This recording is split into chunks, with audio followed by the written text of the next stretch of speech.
नमस्कार, just India news में स्वागत है आपका। मैं हूं आपके साथ मोहित शर्मा। खबरों के रुख करने से पहले नजर डालते हुए के हेडलाइंस पर। Micron Light counts on us.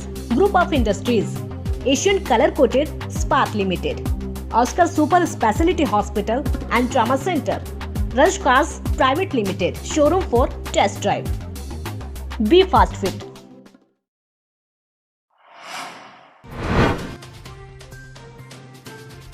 देश में संक्रमितों की संख्या 35,365 हुई। कोरोना ने ली 1152 लोगों की जान। हरियाणा में 350 के पार पहुंचा कोरोना का आंकड़ा।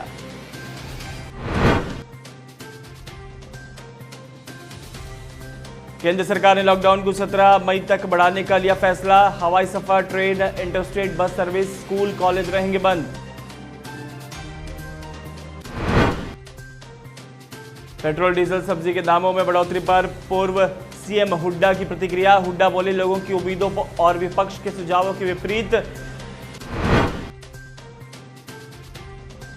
विधायक कुलदीप वत्स ने बादली में किसानों से की मुलाकात। किसानों की समस्या जानकर विधायक ने जताया दुख। सरकार से किसानों की तरफ ध्यान देने की अपील। खबरों के प्रायोजक हैं रंश कार्स प्राइवेट लिमिटेड, किया मोटर्स, बहादुरगढ़ एंड रोहतक। देश भर में कोरोना वायरस से संक्रमित मरीजों की संख्या में लगातार बढ़ोतरी हो रही है। केंद्रीय स्वास्थ्य और परिवार कल्याण मंत्रालय की ओर से जारी आंकड़ों के मुताबिक पिछले 24 घंटे में 1755 नए मामले सामने आए हैं और 77 लोगों की जान गई है। इसके बाद देश भर में कोरोना पॉजिटिव मामलों की कुल संख्या 35,365 हो गई है, जिसमें 25 से ज़्यादा मामले सक्रिय हैं। 9,064 लोग स्वस्थ हो चुके हैं या उन्हें अस्पताल से छुट्टी दे दी गई है और 1152 लोगों की जान जा चुकी है। वहीं हरियाणा में कोरोना संक्रमितों का आंकड़ा 350 के आंकड़े को पार कर चुका है और चंडीगढ़ से एक बार फिर शुक्रवार को 14 नए मामले सामने आए, जिनमें से 12 मामले बापूधाम के हैं। बहादुरगढ़ में 6 और कोरोना पॉजिटिव केस सामने आए हैं। सभी का संबंध शहर की सब्जी मंडी से है। कोरोना वायरस के बढ़ते मामलों को देखते हुए केंद्र सरकार ने लॉकडाउन को 17 मई तक बढ़ाने का फैसला किया है। लॉकडाउन को बढ़ाने के साथ गृह मंत्रालय ने यह भी साफ कर दिया है कि इस दौरान हवाई सफर, train, interstate bus service, school, college बंद रहेंगे। देश में 40 दिनों का लॉकडाउन 3 मई को पूरा हो रहा था और इस बीच केंद्रीय गृह मंत्रालय ने लॉकडाउन बढ़ाने की घोषणा की है। हालांकि इस बार ग्रीन और ऑरेंज जोन में शर्तों के साथ कुछ छूट भी दी जाएगी, लेकिन सोशल डिस्टेंसिंग के नियम पहले की तरह जारी रहेंगे। आपको बता दें कि हर जोन में, चाहे वो ग्रीन हो, रेड हो या ऑरेंज हो, शराब के ठेकों को भी खोलने की अनुमति दे दी गई है। हरियाणा सरकार ने तुरंत प्रभाव से 4 आईपीएस अधिकारियों की पदोन्नति के आदेश जारी किए हैं। जिन अधिकारियों को पुलिस महानिरीक्षक से अतिरिक्त पुलिस महानिदेशक के पद पर प्रमोशन किया गया है, उनमें डॉक्टर CS राव को ADGP SCB गुरुग्राम लगाया गया है। इसी प्रकार चारू बाली को ADGP CAW नियुक्त किया गया है। इसी प्रकार संदीप खिरवार को ADGP रोहतक रेंज लगाया गया है, जबकि सुभाष यादव को ADGP SCB गुरुग्राम नियुक्त किया गया है। प्रदेश सरकार द्वारा पेट्रोल डीजल पर सेस, सब्जी फल पर फीस और बस किराए में बढ़ोतरी के फैसले को नेता प्रतिपक्ष ने जनविरोधी बताया है। क्या कुछ कहा है उन्होंने, आइए देखते हैं। किसान भी परेशान है, आड़ती भी है, मजदूर भी है, तो इनके लिए राहत के पैकेज बनाए जाए और उसके लिए देने के लिए, कोरोना से लड़ाई लड़ने के लिए, क्योंकि असली तो तकलीफ उनको है। और स्टेट बेशक कर्जा लेके इनको राहत दे, आगे सही सामान्य हालात हो जाएंगे तो उतर जाएंगे। लेकिन आज जब मेरे को अखबार पढ़ा तो मेरे को बड़ा आश्चर्य हुआ कि राहत देने की वजह मतलब गरीब आदमी पर ही टैक्स लग गए। जो कच्चा तेल है अंतरराष्ट्रीय बाजार में तो बहुत गिर रहा है और यहाँ वैट बढ़ा रहे हैं। 1.5 रुपया प्रति लीटर डीजल बढ़ा दिया, 1 रुपया पेट्रोल, किसान पर और मार दी। बादली से विधायक कुलदीप वत्स ने गांव ढाकला में किसान से मुलाकात की और उनकी समस्याओं को जाना, जिसके बाद विधायक कुलदीप वत्स ने कहा कि आज किसानों की समस्याएं सुनकर मुझे बहुत दुख हुआ। जो किसान भाई पूरे देश को अनाज पैदा करके देता है, आज उन्हीं भाइयों पर भुखमरी का कहर बरस रहा है। उन्होंने कहा कि गांव ढाकला में जो मेरे किसान भाई हैं, 500 एकड़ ज़मीन में खरबूजे की खेती करते हैं, आज कोरोना की महामारी का कहर उन पर बरस रहा है। उनकी फसल की बिक्री ना होने से आज किसान भूखे मर रहे हैं और उनकी फसल खराब हो रही है। विधायक कुलदीप वत्स ने कहा कि मैं सरकार से अपील करता हूं कि इन किसानों की फसल को खरीदें और इन्हें उचित मुआवजा दें। सरकार जल्द से जल्द उचित कार्रवाई करे। हरियाणा विद्यालय शिक्षा बोर्ड ने लॉकडाउन के दौरान नई पहल शुरू करते हुए कोविड-19 के प्रति जागरूकता फैलाने के लिए क्विज कॉन्टेस्ट आयोजित करने का निर्णय लिया है। इस बारे में शिक्षा बोर्ड के चेयरमैन डॉक्टर जगबीर सिंह ने जानकारी देते हुए बताया कि शिक्षा बोर्ड द्वारा आयोजित इस क्विज कॉन्टेस्ट और सामान्य ज्ञान परीक्षा का आयोजन ऑनलाइन किया जाएगा। इसका उद्देश्य न केवल कोरोना के प्रति जागरूक करना बल्कि लोगों के सामान्य ज्ञान में वृद्धि भी करना है। चेयरमैन डॉक्टर जगबीर सिंह ने बताया कि परीक्षाओं का आयोजन 3 वर्ग के तहत किया जाएगा, जिसके प्रथम वर्ग में 6ठी से 8वीं कक्षा तक के विद्यार्थी, दूसरे वर्ग में 9वीं और 10वीं के और तीसरे वर्ग में 11वीं और 12वीं कक्षा के विद्यार्थी हिस्सा ले सकेंगे। उन्होंने कहा कि इस क्विज प्रतियोगिता में विजेता 10 प्रतिभागियों को शिक्षा बोर्ड द्वारा पुरस्कार दिया जाएगा। तो खेल खेल में ही शिक्षा और मनोरंजन भी विद्यार्थियों की जानकारी मिल जाए, तो बोर्ड के अधिकारी कर्मचारियों ने 100 प्रश्न पत्र कोविड-19 के तहत बनाए हैं, जिसमें केवल कोरोना के बारे में ही पूछा गया है, कोई बाहर का कोई सवाल नहीं है। तो बच्चे टीवी भी देख रहे हैं, समाचारों से भी जानकारी प्राप्त कर रहे हैं, सोशल मीडिया से प्राप्त कर रहे हैं, तो उस प्रकार की 100 सवाल जो दिए हैं बच्चे उनके उत्तर देंगे। और ये किसी के लिए मैंडेटरी नहीं है, जो भी भाग लेना चाहते हैं। ये 3 ग्रुप बनाए हैं, 6ठी से 8वीं तक का एक ग्रुप है, 9वीं से 10वीं का एक ग्रुप है और 11वीं 12वीं का एक ग्रुप है। इसमें CBSE के भी, ICSE के भी, हरियाणा बोर्ड के सभी विद्यार्थी भाग ले सकते हैं। कोरोना महामारी के दौर में हरियाणा राज्य में झज्जर ऐसा पहला जिला बन गया है जहां शहरी और ग्रामीण क्षेत्र के लोगों को अब उनके घर पर ही मास्क और हैंड सैनिटाइजर उपलब्ध कराने सहित कोरोना से बचाव के प्रति जागरूक किया जा रहा है। आमजन को इस सार्थक पहल में कोविड महामारी से बचाव के प्रति जागरूक कर रहे हैं। सूचना जनसंपर्क और भाषा विभाग के साथ अब हरियाणा राज्य ग्रामीण आजीविका मिशन की जिला इकाई भी कदम ताल कर रही है। झिलमिल मुहिम के तहत हरियाणा राज्य ग्रामीण आजीविका मिशन के जिला निदेशक और ADC उत्तम सिंह ने गुरुवार को जागरूकता वाहन को हरी झंडी दिखाकर रवाना किया। ये हमारे सूचना और जो प्रसार विभाग है, इसकी तरफ से जो वाहन हमारा ये वैन जो जाती है गांव-गांव जागरूक करती है लोगों को।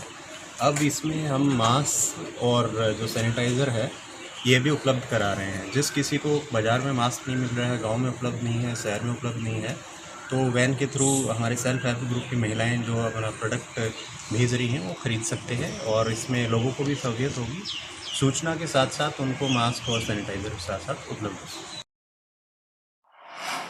कलाम बुक ऑफ वर्ल्ड रिकॉर्ड में अपना नाम दर्ज करवा चुके बवानीखेड़ा के जमालपुर के हरिओम बाबा कला के माध्यम से इस समाज को जागरूकता लाने का प्रयास कर रहे हैं, जिन्होंने जमालपुर के खेतों में लाइव कला के माध्यम की सहायता से मजदूरों की मेहनत को दर्शाने का प्रयास किया है, जिसमें उन्होंने जमालपुर के अनिल कुमार और दीपक कुमार को मजदूर बनाकर लाइव आर्ट के माध्यम से मजदूरों की हालत और मेहनत दिखाने का प्रयास किया। लाइव आर्ट के माध्यम से मजदूरों की उस मार्मिक दशा दर्शाने को प्रयत्न किया गया है कि एक मजदूर अपनी मेहनत से किस प्रकार लोगों को राहत देने का काम करता है। कला के माध्यम से ये भी बताया गया कि मजदूरों के बिना देश में कोई भी काम नहीं चल सकता है।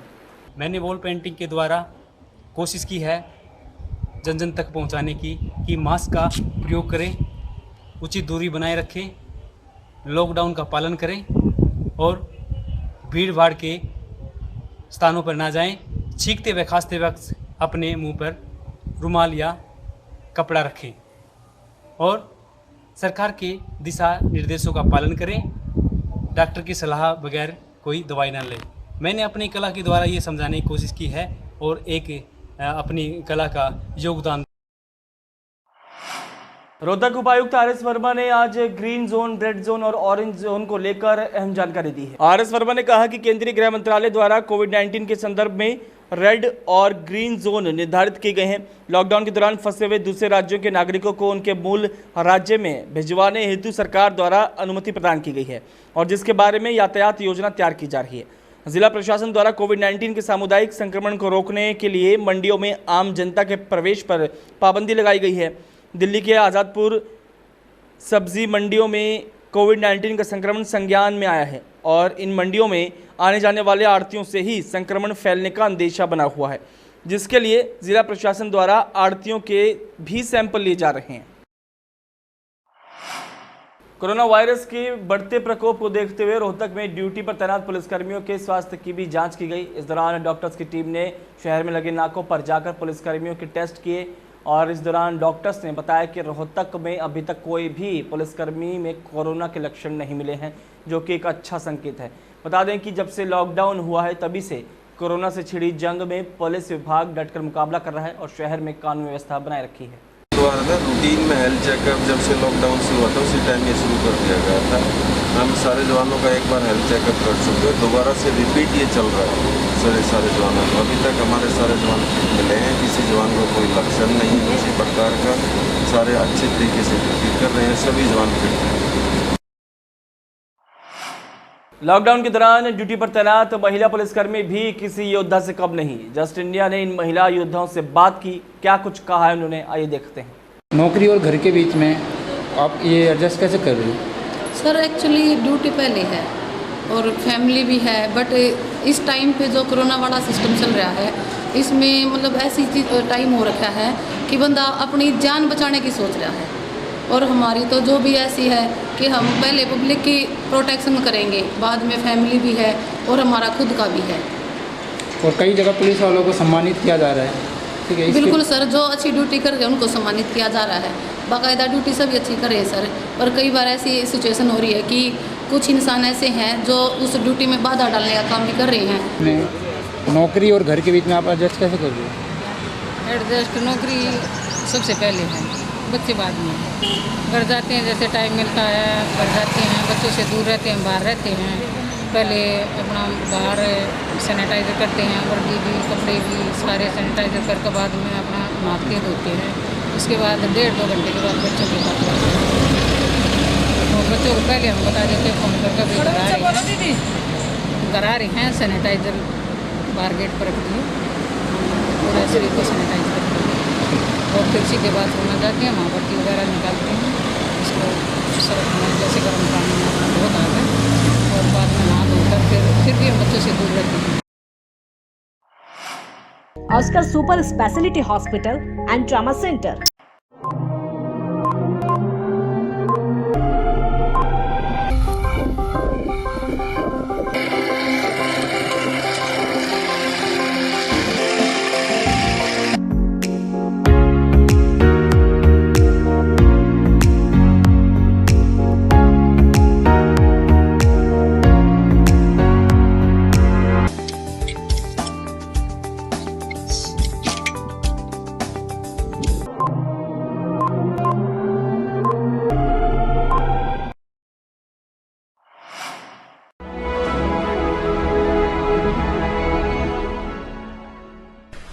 चाचा, आपने नया घर बनवाया है तो घर की छत पर कौन सी शीट लगवाई है? बेटा, मैंने अपने घर की छत पर एशियन शीट लगवाई है क्योंकि वो कभी न मिटने वाले ओरिजिनल निशान की चादरें हैं। साथ में ISI का चिन्ह, 5 साल की वारंटी के साथ साथ पैसों का सही मूल्य देने वाली वही इकलौती शीट्स हैं। क्योंकि नाम नहीं, पहचान जरूरी है।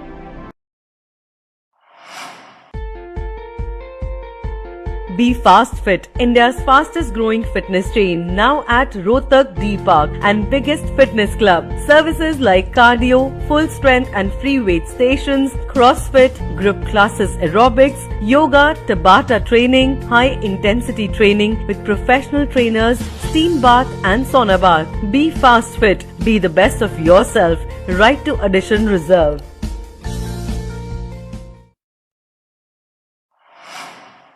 Welcome to John Wesley Convent, a prestigious, renowned and remarkable school of Rohtak. Excellent learning environment, standardized infrastructure and experienced faculty, well-formed robotics lab, well-equipped science labs, world-class computer lab, well-stocked library, digital smart classrooms, excellent sports facilities, best transport service. John Wesley Convent, a school where your search comes.